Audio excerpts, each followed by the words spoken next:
ፊልሙ ሲጀምር ፓርዶ የሚባልን ሰው ያሳየን ይጀምራል። ከቤተ ክርስቲያን ጋርም ትልቅ የሆነ ቁርኝት ነበረው። አንድ ቀን ወደ ቤተ ክርስቲያን ውስጥ በገባበት ሰዓት ላይ ያልተለመደ ነገርን ይመለከታል። ከሩቁም የሆነ የፈራ ሰው በቤተ ክርስቲያን ውስጥ ከሚገኙ የአበባ ማስቀመጫዎች መካከል በአንደኛው ውስጥ የሆነ ዕቃን ይደብቃል። በመጠራጠርም ፓርዶ ያንን ሰው ወደቡ ጋር እስከሚደርስ ድረስ ይከታተለዋል። እዛም እንደደረሱም ያንን ሰው 4 ሰዎች ይከቡታል። በገንዘብ የተሞላውን ቦርሳንም የት እንዳደረገው ይጠይቁታል። እየደበደቡና ውሃ ውስጥ እየዘፈቁትም እውነቱን እንዲያወጣ ይሞክራሉ። ከባድ ድብደባ ቢደርስበትም ነገር ግን ስለ ቦርሳው ምንም አይነት ነገርን እንደማያውቅ ይነግራቸዋል። መልሱን ሊያገኙ ስላልቻሉ 4ቱም ሰዎች ትተውት ይሄዳሉ። ከሩቁ ሆኖ ሲመለከት የነበረው ፓርዶም ወደዛ ሰው ይመጣል። የዛ ሰው ስሙም አጉስቲን ይባላል። ፓርዶም እሱን በሚረዳው ሰዓት ላይ አጉስቲን ወደ ሚስቱ አንቶኒ ቤት እንዲወስደው ይጠይቀዋል። ወደዛ ቦታም በደረሱ ሰዓት ላይ አንቶኒያ በሩን ትከፍትላቸዋለች። የአጉስቲያንም ሁኔታ ከተመለከተች በኋላ ልጇን ወደ አክስቱ ቤት እንዲሄድ ትነግረዋለች። ምንም እንኳን ልጇ ህመም ላይ ያለ ቢሆንም እናም ሰርጀሪ ቢያስፈልገውም ነገር ግን እሱን ለመጠበቅ ሲባል ወደ ሌላ ቦታ ልትልከው ወስናለች። አጉስቲንንም ሊፈልጉ የሚመጡ ሰዎች ልጇን እንዲጎዱባት አትፈልግም። ይህ በእንዲህ እንዳለ ፓርዶ አጉስቲን በቤተ ክርስቲያን ውስጥ ይሰራ ስለነበረው ነገር ይጠይቀዋል። አጉስቲንም የደበደቡት ሰዎች ትተውት እንዲሄዱና ከዚህ በኋላም እንዳይረብሹት ፈልጎ ይህንን እንዳደረገ ይናገራል። ፓርዶም ወደ ቤቱ ከመሄዱ በፊትም ስለዚህ ነገር ያስባል። ቤቱ እንደደረሰም ፓርዶ ጸሎቱን ያደርግና በሽጉጡ ውስጥም አንዷን ጥይት ብቻ በመክተት ያሽከረክራታል። የሩሲያዎቹንም ጨዋታም ሊጫወት ያሰበም ይመስላል። 5 የጥይት ቦታዎች ባዶ ሲሆኑ አንዱ ብቻ ውስጥ ጥይት አለ። ራሱ ላይም በመተኮስ ምናልባት የመኖር እድል እየተሰጠው እንደሆነ ለማረጋገጥ ነበረ። ራሱ ላይ ሲተኩስ የሚሞት ከሆነም ደግሞ ተልእኮውም እዚህ ጋር የሚያበቃ ይሆናል። በዚህ ቀን ስለተረፈ በሌላኛው ቀን ጠዋት ላይ ወደ ወደቡ ይሄዳል። በሌላኛው ቀንም አጉስቲንን የመቱትን ሰዎች ሊጋፈጣቸው ነበር የመጣው። አጉስቲንም በፍርሃት ከሩቁ ሆኖ የሚፈጠረውን ነገር ይመለከታል። ድብድቡም ከባድ የነበረ ሲሆን ፓርዶም በእጁ በያዛ ትንሽዬ ቢላ እነሱን ማጥቃት ይጀምራል። በዚህ መልኩም 4ቱንም ተደባድበው ያሸንፋቸዋል። ከዚያም የእነሱን ዕቃ በመውሰድ ለቤተ ክርስቲያኑ ያበረክታል። በቀጣይ ወደ አንቶኒያ ቤት በሚመለስበት ሰዓት ላይ እሱ አካባቢ ይጠብቁ የነበሩ ሰዎችን ይመለከታል። መሳሪያም ታጥቀው የነበረ ሲሆን እሱን በተመለከቱም ሰዓት ላይ ዝም ብሎ ያልፉታል። ምክንያቱም አሁን ላይ የሚፈልጉት ሰው እሱ አልነበረም። ወደ አንቶኒያ ቤት በተመለሰ ሰዓት ላይ አጉስቲን ፓርዶን ከነዚህ ሰዎች እንዲጠብቃቸው ይጠይቀዋል። ከዚህ በፊትም የደበቀው ቦርሳ ገንዘብ ያለው መሆኑንና ባለቤቱም የአደንዛዥ ዕፅ አዘዋዋሪ ሰው እንደሆነም ይናገራል። ፓርዶም አጉስቲንን ለመርዳት ተስማምቷል። ነገር ግን ገንዘቡን ለባለቤቱ የሚመልስ ብቻ ከሆነ ነበረ።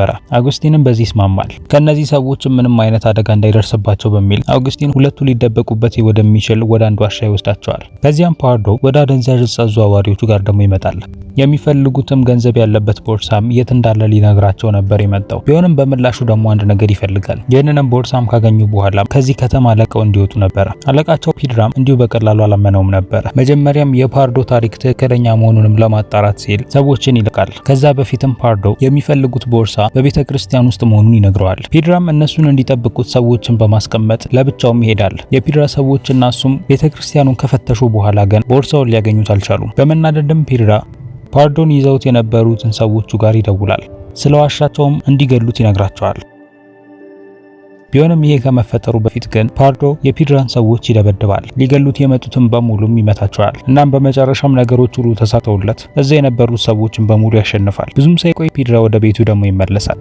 አብሮት የሚሰሩ ሰዎችን በሙሉ በአንድ ሰው መገደላቸውም ያስደነግጠዋል። ከዚያም ከሱ በላይ ወደሚገኘው አለቃው ደግሞ ይሄዳል። እሱም ስቲቭ ብራድሮክ ነበረ። ስለ ሁኔታውም መረጃውን ሊነግረው ነበር የመጣው። ሲገለጥም የቦርሳው ዋና ባለቤት ስቲቭ ነበረ። የፒድራንም ሰዎች ከጨረሰ በኋላ ፓድሮ አጉስቲንና አንቶኒያን ለማግኘት ሲል ወደ ዋሻው ተመልሶ ደግሞ ይመጣል። ነገር ግን ያገኛቸው ቤተ ክርስቲያን ውስጥ ተደብቆ የነበረውን ገንዘብ አውጥተው ሲቆጥሩ ነበረ። ወዲያውኑም ሳይጠይቃቸው አንቶኒያ ይህንን ያደረጉት የታመመውን ልጃቸውን ለማከም ገንዘብ ስለሚያስፈልጋቸው እንደሆነ ትነግረዋለች። ከዚያም ፓርዶ ከሷ ቦርሳውን ለመንጠቅ ይሞክራል። ከወሰደባትም በኋላም ቢሆንም ነገር ግን ገንዘቡ ስለሚያስፈልጋቸው በሚል ትለምነዋለች። ፓርዶ ግን ይህንን ችላ በማለት ገንዘቡን ለፒድራ ለመመለስ ይወስናል። በጉዞ መሃል ላይ ግን ስለሚስቱ ማስታወስ ደግሞ ይጀምራል። ለማሰብም በሚል መኪናውን የሆነ ዳርቻ ላይ ያቆመዋል። በመጨረሻም ሐሳቡን በመቀየር ወደ ዋሻው ገንዘቡን ይዞ ይመለሳል። እናም ለአንቶኒያና ለአጉስቲንም ገንዘቡን ይመልስላቸዋል። እዛው ዋሻ ውስጥም ሆኖም ከዚህ በፊት እንደሚያደርገው ሁሉ የሚያምንበትን አምልኮ ማድረግ ይጀምራል። በዚህ ጊዜ እድሉ ሞት አልነበረም እናም ይተርፋል። ከጊዜያት በኋላ ፓርዶ በከተማው ውስጥ የሚካሄዱትን የአደንዛዥ ዕፅ ዝውውሮችና ህገወጥ ስራዎችን ይመለከታል። አሰራራቸውም እንዴት እንደሆነም መከታተል ይጀምራል። አንድ ቀንም አንድን መኪና መከታተል ይጀምራል። ይህም መኪና በመጨረሻ አደንዛዥ ዕፅ ወደሚያመርቱበት ማምረቻ ቦታ ያደርሰዋል። ከሩቅ ሆኖም የሚያደርጉትን ነገር በሙሉ መሰለል ይጀምራል። ከዚህ በፊት የተከታተለውን መኪናም ቦታውን ለቆ በሚሄድበት ሰዓት ላይ እሱም በመኪና ውስጥ ገብቶ ያንን መኪና መከታተሉን ይቀጥላል። ቢሆንም እንዳለመታደል ሆኖ ግን ወጥመድ ውስጥ የገባ ይመስላል። እየተከታተላቸው እንደሆነም ስላወቁ የሆነ ሰዓት ላይ ተኩስ ይከፍቱበታል። እሱም በምላሹም ከነሱ ጋር መዋጋት ይጀምራል። አንድ የገጠመው ሰውም በጣም ኃይለኛ ነበረ። እናም እሱን ለማሸነፍ ከባድ ጊዜንም ያሳልፋል። ቢሆንም በመጨረሻ ግን በከባድ ምት ያሸንፈዋል። በዛን ቀን ማታ እረፍት ለማድረግ ሲል ወደ ዋሻው ደግሞ ተመልሶ ይመጣል። አንቶኒያም ወደሱ ከመጣች በኋላም እሱን ማዋራት እንደምትፈልግ ትነግረዋለች። እሷም ጀርባውን በነካችው ሰዓት ላይ ከሚስቱ ጋር ያሳለፋቸው ጊዜያት ትዝ ይለዋል። ከነዛም መካከል ደግሞ አስጨናቂ የሚባለው ጊዜ እርጉዝ ከነበረችው ሚስቱ ጋር አንድ ላይ የታገተበት ጊዜ ነበረ። በዚያን ጊዜም የፓርዶ ሚስት አላክራን በሚባለው የእሱ አሰሪ እሱ ፊት ለፊት ሆና ከባድ ቅጣት ይደርስባታል። እሱ ፊት ለፊቷም ሆኖም ሆዷን እየቀደደ እሷን ማሰቃየት ይጀምራል። ከዚያም ግን በመሃል አላክራን ሁለት እድልን ደግሞ ይሰጠዋል። አንደኛው ስትሰቃይ ዝም ብሎ እንዲመለከታት ሲሆን፣ አንደኛው ደግሞ ይህ ስቃይ እንዳይደርስባት ራሱ ተኩሶ እንዲገላት ነበረ። ፓርዶ ምንም ማድረግ የሚችለው ነገር የለም፣ ምክንያቱም እጅና እግሮቹ ታስረው ነበረ። ከዚያም ሽጉጥም ደቅነውበት ሚስቱን እንዲገል የሚያስችለውን ሽጉጥም ይሰጡታል። ሚስቱም በዚህ መልኩም ቅጣት ሲደርስባት መመልከት ባለመቻሉ ምክንያት በመጨረሻ ሊገላት ይወስናል። ወደ አሁኑ ጊዜ ስንመለስ ፓርዶ የአደንዛዥ ዕፅ አዘዋዋሪዎቹ ሰዎች ወደሚገኙበት ቦታ ያመራል። በሌላ በኩል በዋሻው ውስጥ ተደብቀው የነበሩት አጉስቲንና አንቶኒያ በወሬያቸው መሃል ላይ በወደቡ ላይ የሚገኘውን የአጉስቲንን መርከብ አጉስቲን ይዞ እንዲመጣ ይስማማሉ። ያንንም ጀልባ በማምጣትም ከከተማ በዚህ ለመውጣት ነበር ሀሳባቸው። እንዳለመታደል ሆኖ ወደ ጀልባው ላይ በወጣበት ሰዓት ላይ የአላክራን ሰዎች ይመለከቱታል። ከዚያም ወደ ዋሻው ለመመለስም ሲል በድጋሚ ወደ ውሃ ውስጥ ይገባል። እንዳለመታደል ሆኖ ግን ዋሻው አካባቢ ላይ አላክራን እሱን እየጠበቀው ነበረ። በተመሳሳይ ጊዜ ፓርዶ የአደንዛዥ ዕፅ አዘዋዋሪዎቹን ዋና ለመግደል ሲል ወደ እነሱ እያመራ ይገኛል። በሩ ላይ ጠብቁ የነበሩ ጠባቂዎች ላይም ከተኮሰ በኋላም ከፍቶ ወደ ውስጥ ይገባል። እዛም ከነበሩት ጠባቂዎች ጋርም መዋጋት ይጀምራል።